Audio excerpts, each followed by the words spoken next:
बिहार से दिल्ली आई एक लड़की की कहानी। इस कहानी में लड़की की आप बीती है जिसे वो रियल जिंदगी में कभी उजागर नहीं करना चाहती। मैं 23 साल की उम्र में दिल्ली आई। रहने वाली बिहार के एक छोटे से गांव की हूं। गांव में तमाम बंदिशें थीं, लेकिन मैं आजाद ख्यालों की। सोचा शहर जाऊंगी तो अपनी जिंदगी जीऊंगी। देखने में खूबसूरत हूं, सरकारी नौकरी की तैयारी करूंगी, साथ में किसी कंपनी में रिसेप्शनिस्ट बन जाऊंगी। दिल्ली के लक्ष्मी नगर में रहने लगी। कुछ लड़कियों से दोस्ती हुई, फिर उनसे दोस्ती के दौरान ही एक कॉल सेंटर में नौकरी मिल गई। अब रिसेप्शनिस्ट बनने का सपना छोड़ दिया। यहां अच्छा लगने लगा, लेकिन समय के साथ पढ़ाई के लिए समय कम मिलता, तो टेंशन बढ़ने लगी। अब टेंशन बढ़ी तो उसे दूर करने का सहारा तलाशने लगी। उसी सहारे की तलाश में फेसबुक और इंस्टाग्राम पर समय बिताने लगी, दोस्ती करने लगी। उसी समय एक दोस्त मिला जो मेरे फोटो को अक्सर लाइक करता था, कमेंट करता था। मुझे लगा कि उसका प्रोफाइल देखना चाहिए। मैंने भी उसका प्रोफाइल देखा।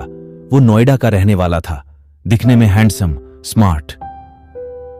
फिर मैंने भी उसकी फोटो लाइक कर दी। इसके बाद उसने मैसेंजर पर चैट की। दोनों में दोस्ती हुई। मैंने बताया कि मुझे टेंशन होने लगी है। उसने समझाया, टेंशन ना लो, कभी कभार पार्टी किया करो, डिस्को आओ, तब पता चलेगा कि कितना सुकून है जिंदगी में। मैं कभी पार्टी में नहीं गई थी, लेकिन मन था कि अगर कोई साथ चले तो चलूं। मौका मिल गया। कई महीने की चैट के उस पर भरोसा हो गया। एक शाम उसके साथ घूमने गई, फिर नोएडा के एक डिस्को बार गए। उसने शराब पीने का ऑफर किया। मैंने मना कर दिया, फिर उसने भी नहीं पी। यह देखकर मुझे अच्छा लगा। उस पर और ज्यादा भरोसा हो गया। फिर मैंने थोड़ी पीने की हामी भर दी। वो भी तैयार हो गया।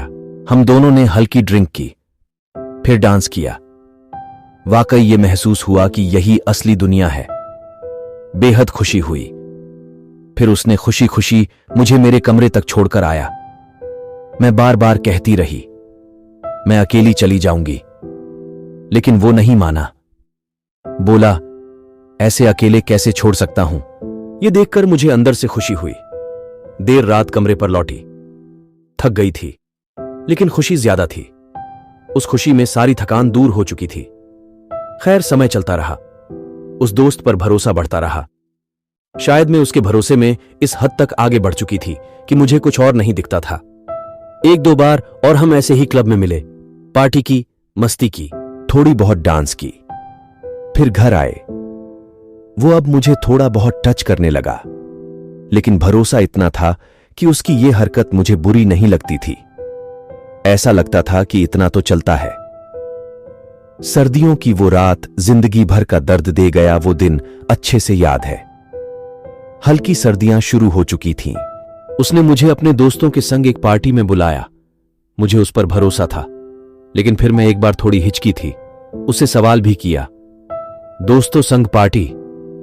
उसने एक ही शब्द कहा था, क्या मुझ पर भरोसा नहीं है? मैंने बोल दिया, खुद से ज्यादा भरोसा है। बस चली गई। हम किसी दूर के रिसोर्ट में रुके। दोस्तों संग शराब पी। कुछ और लड़कियां भी थीं। सब मस्त हो गईं। रात हुई। मुझे नींद आने लगी, या यूं कहें मुझे नशे की वजह से बेहोशी छाने लगी थी। फिर मुझे कुछ याद नहीं रहा। अगले दिन दोपहर में नशा उतरा तो देखा कि मेरे कपड़े बदले हुए थे। पूरे बदन पर अजीब दर्द हो रहा है। कई जगह नाखून से खरोंचने के निशान थे। प्राइवेट पार्ट में दर्द हो रहा था। मुझे बेहद गुस्सा आने लगा। उस दोस्त को तलाशने लगा। वो कहीं नहीं मिला। काफी तलाश के बाद एक लड़की मिली। उसकी भी हालत वैसी ही थी। हम दोनों ने बात शुरू की। पता चला कि उसकी भी एक लड़के से दोस्ती थी। वो भी बहुत भरोसे वाला था, लेकिन उसे क्या पता कि उसके साथ भी ऐसा कुछ होगा।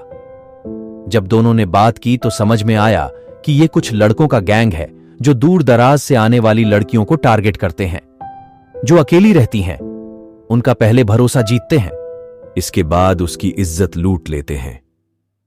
अब वो जानते हैं कि दूर से आई लड़की जल्दी पुलिस के पास नहीं आएगी।